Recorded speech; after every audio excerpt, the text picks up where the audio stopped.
Сәлеметсіздер ме балалар? Әдебиеттің оқу пәніне қош келдіңдер. Сабағымызды бастамас бұрын барлығымыз бір-бірімізге сәттілік тілейік. Орнымыздан тұрамыз. Сәлем Достым, сен қалайсың? Қайда болдың? Мен сені сағындым. Мен саған сәттілік тілеймін. Жақсы, отыра қойыңдар. Мен де балалар сендерге сәттілік тілеймін. Бүгінгі сабағымыздың тақырыбы халқымыздың салт дәстүрі. Сабағымызды бастамас бұрын балалар, Мейрамбек Беспаевтың бесік жырын.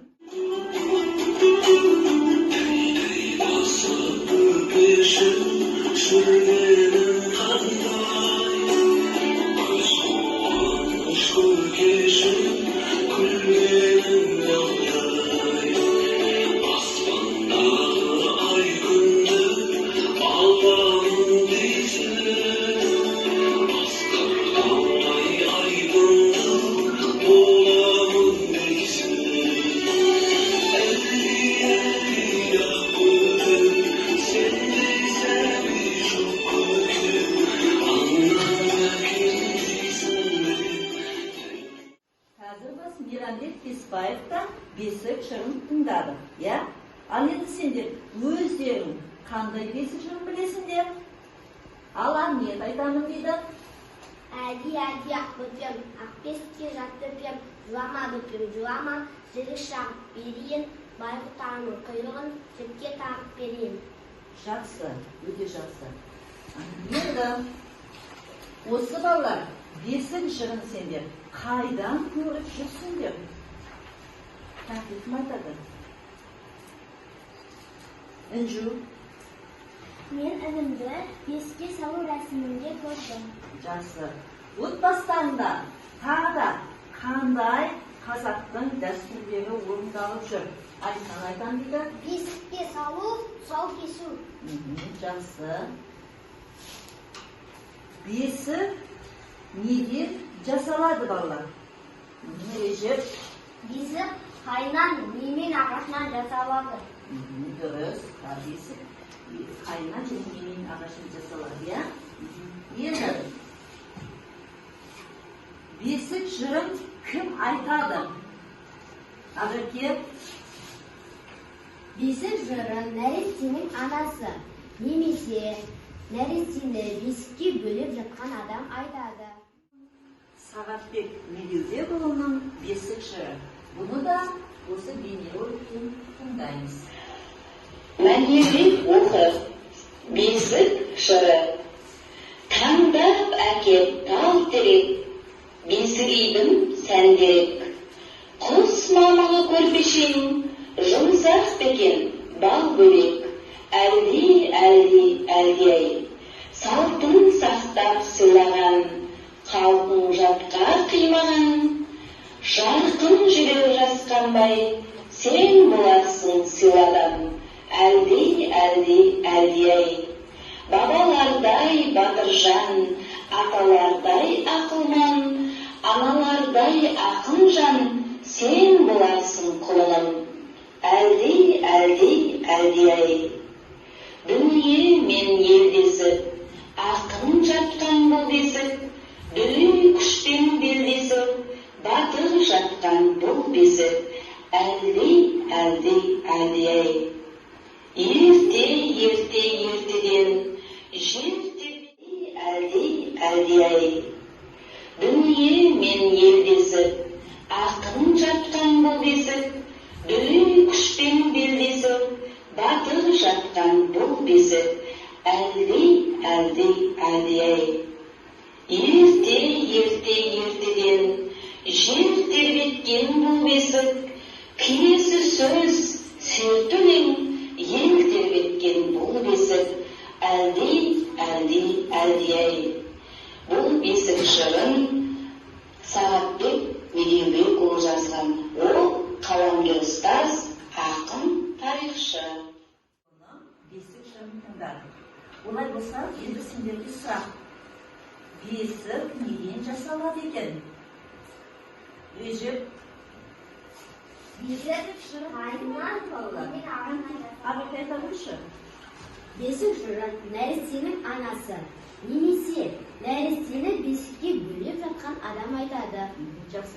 Енді өлеңнің ішінен бесік жырында сәбиге қандай тілек айтылған? Кім табады екен? Ал Айнұр, тауып солып жүрушкен дауыстап. Baba varday batırcan, ata varday akılman, ana varday akılcan, sen bolarsın kulunum. Дұрыс. Әлди. Батыр бол дейді, ақыл бол дейді, ақын бол дейді, және өзінің сәбиіне осындай тілектер айтып жатыр. Енді балалар, тағы да біз қазір сендермен бейнеролик көреміз. Бесік халқымыздың салт дәстүрі бесікке салу рәсімін көресіңдер. Сол жерде сол бейнероликті өте мұқият тыңдаймыз. Өйткені сендерге бейнероликтен кейін тапсырмалар болады. Әртүрлі үлгіде жасалады.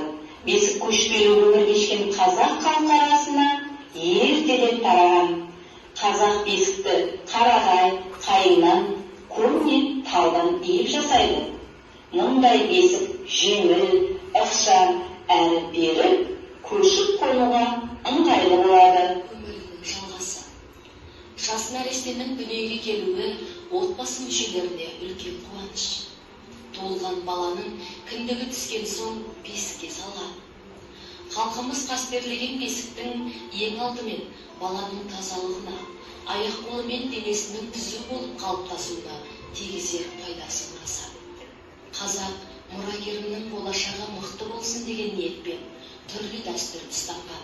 Бесік өмірге жаңа келген сәбидің ағыл-тауы. Қазақ баласы бесік жырын тыңдап өскен. Бесік жыры арқылы көркем мінезді қалыптастырып, ұлттық құндылықты бойына сіңірген. Бесік көшпелі өмірге өте қолайлы болғандықтан, бабаларымыз баласын ағаш бесікке салып өсірген. Қазақтың туған жерді алтын бесікке теңеуі де бесікті ардақтаудан шыққан. Есіне түсіріп, Қазір сендер халқымыздың салт дәстүрі бесік жыры туралы рәсімді салт дәстүрі көріңдер, бейнеролик. Олай болса, енді сендерге топтық жұмыс. Әр топ осы көрген бейнеролик туралы бір ашық сұрақ тастасындар. Іске сәт.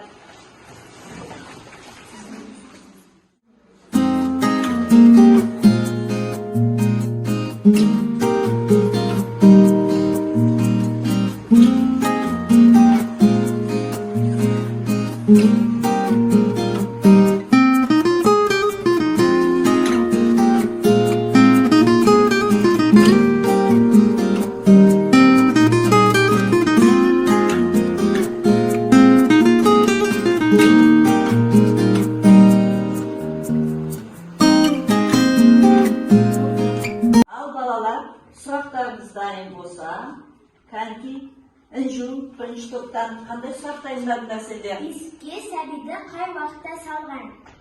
Жақсы. Кім жауап береді? Ханзада жауап береді дейді. Сәбиді бесікке кіндігі түскен соң салады. Өте жақсы. Екінші топ сендер қандай сұрақ дайындадыңдар? Ал Ақерке. Бесіктен қандай пайдасы бар? Кім жауап береді? Айнұр жауап берем дейді. Сәбидің тазалығына және аяқ-қолының түзу болып өсуіне тигізер пайдасы зор. Жақсы, тамаша сұрақ. Тамаша жауап. Үшінші топ. Ал Амниет, қандай сұрақ дайындадыңдар? Қазақ бесікке салу дәстүрі не үшін ұстанған? Жақсы.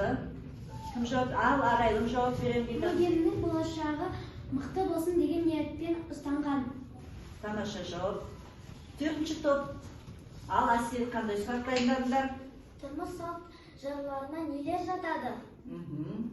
Жауап береді. Шахноза жауап берем дейді. Тұрмыс салт жырларына тұсаукесер, бесікке салу, наурыз жырлары жатады. Жақсы. Өте жақсы бала. Келесі тапсырма биопоэма әдісі.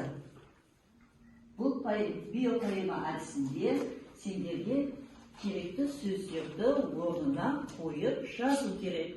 Ол жазатын сөздеріміздің барлығы бүгінгі сабағымызда бесік жырына байланысты. Ал олай болса іске сәт.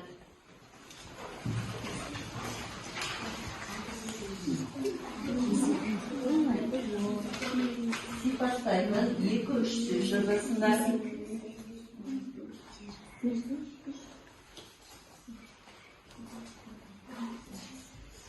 Аты, сипаттайтын сөзі, жақсы көретіні, бұл неден қорқады, бастандырып келген сезімі және болашақта нені күтеді.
Биопоэма. Аты бесік. Сипаттайтын сөз. Таза, жайлы, жылы. Жақсы көреді. Тербеткенді, нәрестені. Қорқады. Сынудан, қатты тербеткеннен. Бастан өткізген сезімі. Бесік жыры. Болашақта күтетіні нәресте. Өте тамаша. 4-ші топ өздерінің жұмыстарын өте жақсы аяқтапты.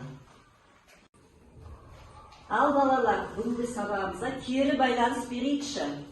Бүгінгі сабақта сендер қандай жаңа мағлұмат, жаңа мәнді ақпараттар алдыңдар. Қасымжан айта қойшы. Мен бүгін бесіктің қайынан неменен жасалатынын білдім. Жақсы, өте жақсы. Арайлым айтам деді.